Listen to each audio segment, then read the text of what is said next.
Hi everyone, welcome to this lecture. In this lecture, I'm going to tell you how you can spawn your big data cluster on Google Cloud in no time. So if you don't want to spend your precious time on setup or installation, you can leverage Google Cloud. So let me tell you how you can do that. Open your browser, type Google Cloud here, go to this very first link called as cloud.google.com. So in the right hand side, click on sign in. So you can sign in to any of your Google account. So let me sign in to one of my Google account. If you don't have the Google account, you can simply follow their sign up process. That is very simple. So I am logged into my Google account. Here you can say get started for free. So select here, because the Google Clouds provide you some credits to start working on the Google Cloud platform, like they provide you a free trial and a $300 credit for free that you can use in next 12 months with all your services. So you need to click on these terms and services and press continue. And then here you have to provide your card number, but don't worry, they don't auto cut the payment after the free trial ends. So if your free trial ends, you need to have a manual upgrade to a paid account. So you can safely enter your card number and then say start my free trial. So once you opt for this free trial, you simply have to go to this right hand corner again and then click on this console button. So this console button will take you to the Google Cloud platform. So this is the console of Google Cloud platform. So here say select a project. So you don't have any project as of now, so you need to create a project. I will say new project, give any name to this project. I'm going to say big data -project. You can give any name here, so say create project. So my project has been created. So from this dashboard you can see all the activities that is related to this project.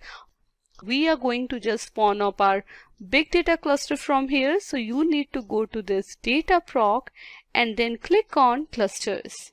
So if you are clicking the DataProc cluster for the first time, so you will see an enable button there.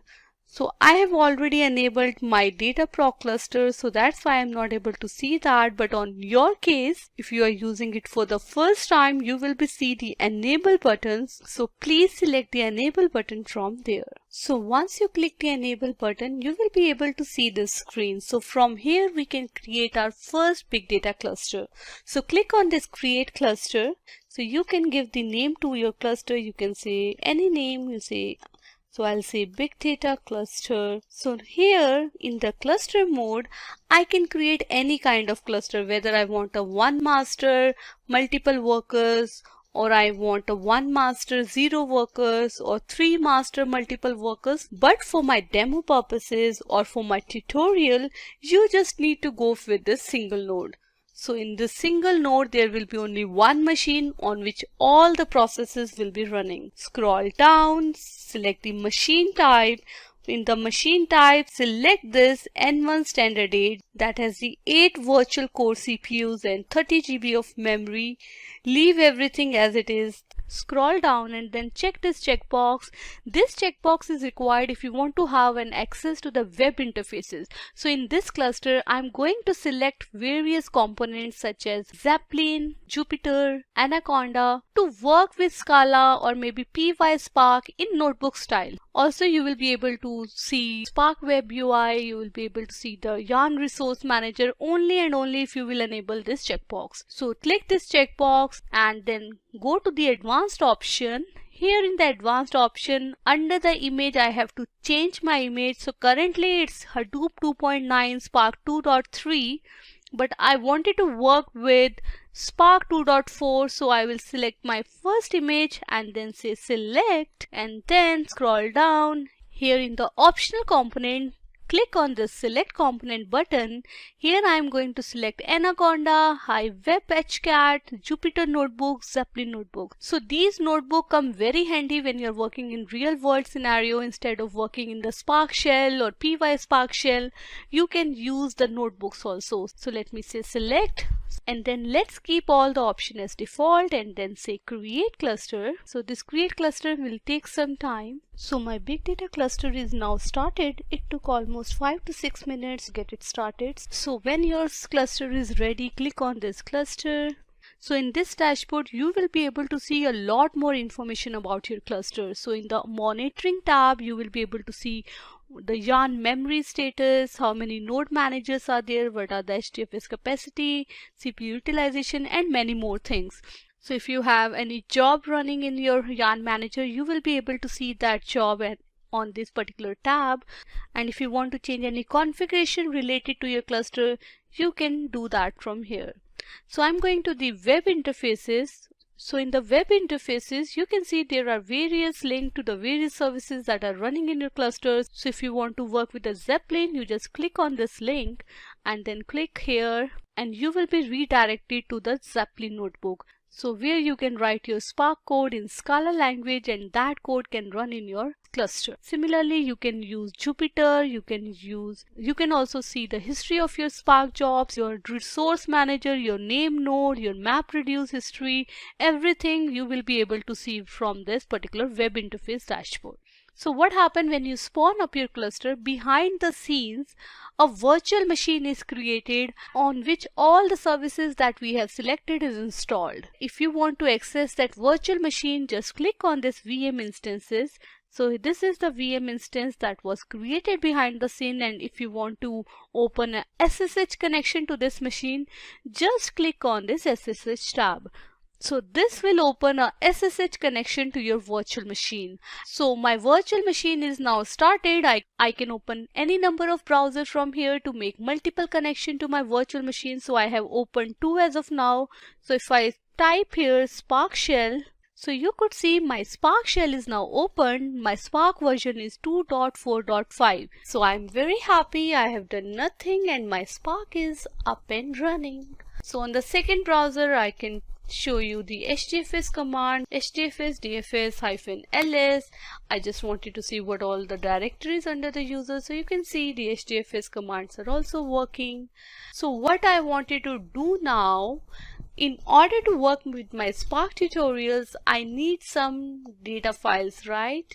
I need some files to work on. So how I'm going to do that? That will be also very simple. I'm again going to use my Google Cloud Platform. So I will go on my Google Cloud Platform, click on this navigation menu again, scroll down. On scrolling down, you will see this storage. So click on this browser under the storage, and here you need to create a bucket where I will be storing all the data files which I need for my tutorial. So I'll say spark-data frame and then say continue, and I will keep all the default option for this particular bucket and say create. So my bucket is created. Now I can upload any number of files. I can upload a folder here. So let me upload file. So these are all the files that I wanted to work with my data frame. Examples. So say open.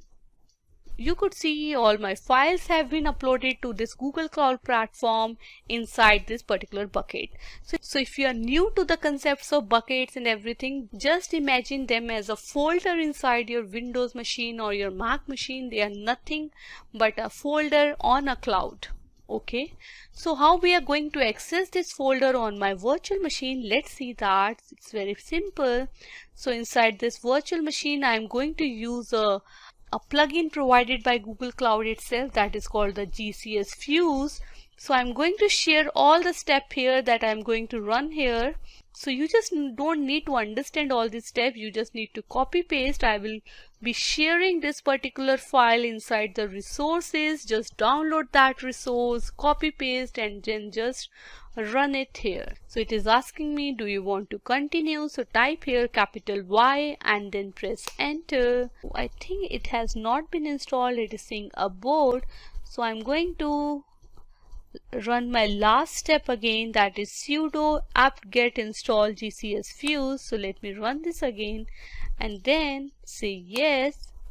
Okay, this time it is installing my GCS Fuse. So what this GCS Fuse is, this is just a plugin provided by Google Cloud Platform to mount my bucket onto my virtual machine.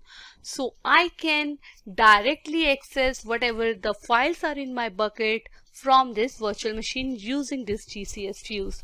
So you could see my GCS Fuse has been installed here. Let me clear this terminal. So make a directory, any directory under this where you wanted to place all the files that are in your bucket. So I'll say make directory. Under the home directory I'm going to name it as Spark Dataset. Okay, now the next command is just GCS Fuse. You have to type the name of your bucket. So the name of your bucket is what? It is Spark-data frame. So let me type it here, Spark-data frame, and then the path that I have just created in the above step, that is Spark Dataset. So run this command. So you could see my bucket has been mounted successfully on this machine. So if I go to this folder Spark-dataset and I say ls, so you will be able to see all my files that was in my bucket on this particular machine. So my bucket from the Google Cloud has successfully been mounted into my virtual machine, but still the data is in my local folder, like in my home folder. It's still not in the HDFS. So in order to put all the data into my HDFS, I have to use the HDFS command. So let's make one directory in the HDFS where I'll be putting all my data. So let me call it as Spark-tutorial. Okay. So I'm using the HDFS DFS-make directory command. So my Spark tutorial folder has been created. Now let's put all the data from my local path, that is Spark-dataset. I'll say star my HDFS location, that is Spark-tutorial. So sorry, I missed a command, so let me clear the screen. So in my last step I missed my -put command, so I'll say -put here. Let me run this now. You could see all of my files have been moved from my local folder to my HDFS folder. Also, there is one more cool method to upload a file. So just click on this setting button and then here say upload a file, and you can upload any file from your local system. So in order to work with my Sqoop command, I want to set up my MySQL instance, but with this Google DataProc cluster, there is a MySQL instance already running on this particular machine that is internally used by the Hive as a metastore instance. So let me show you that. If I say MySQL -u root, so you will be able to see, okay, I don't have the access as of now, but there is a MySQL running. So what we need to do, we need to set up the root password for this MySQL so that I can access that MySQL using that particular password. So these are the commands that I'll be running one by one in order to set up my password. So first of all, stop the MySQL service that is running on this particular machine. So it is stopping my MySQL services. Let's use the sudo access to run all the further command. So first of all, I'm going to use this MySQL d_save skip grant tables. So I'm using this so that I'm able to access MySQL without using any passwords. So let me run this. Okay. So now my MySQL has started in this particular mode. So now I'll be able to use my MySQL instance without providing any password. So let me come out of this command, say control C. So let me say MySQL -u root. So now I am able to access my MySQL instance without passing any password, right? Because of this skip grant tables command. So now I have to use MySQL database. My database has been changed. Now I have to run these two update command where I'm going to change my password for my user root. So just copy paste these two command and run it here.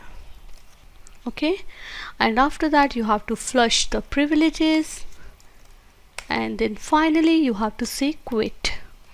So your password is all set. Now you have to stop and start your MySQL again. So copy paste these two commands, that will stop your MySQL, and now I'm going to start my MySQL server. So my MySQL is now getting started. After it will start, I will be able to use my newly set password with the username root. So sometimes it get hang, so you just have to say Ctrl C. Let me clear the screen, and now let's try MySQL -u root and -p admin 123. So can you see I'm able to use my username and password. And now inside this MySQL console, I want to create a retail_db database inside which I will be having all the tables that I need for my demo purposes. So I have already created a retail_db.sql file that consists of all the MySQL script that I need to execute. So I will share that file with you. What you need to do, go to your navigation menu, under the storage, go to your browser, go to your Spark data frame bucket that we have created earlier. So inside that you can upload the file called as retail_db file. So now you will be able to access this file from your virtual machine. So I'm going back here. So let me go to my Spark dataset and I will see if my retail.db file has been reflected here. So you can see there is my retail_db.sql file that I can use now. So now let me go back to my MySQL here and I will say source Spark-dataset. And under that I want to run my retail_db.sql file. So let me run this.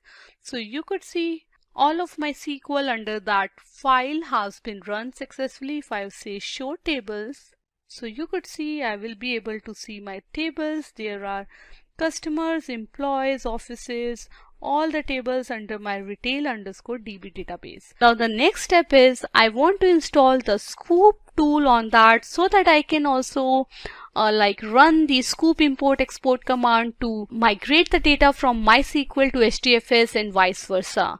So let me copy paste all these commands. So I'm just copy pasting this first set of commands. So let me copy paste, open this terminal and copy paste here. I'm able to download and extract my Sqoop tool. The next thing is I want to download the MySQL connector for my Sqoop. So I will copy paste these three commands and run it here. So it is also done. Just copy paste all these steps and then run here. So let me clear the screen and I want to check if my Sqoop command is now working or not. So I will copy paste this command and run it here.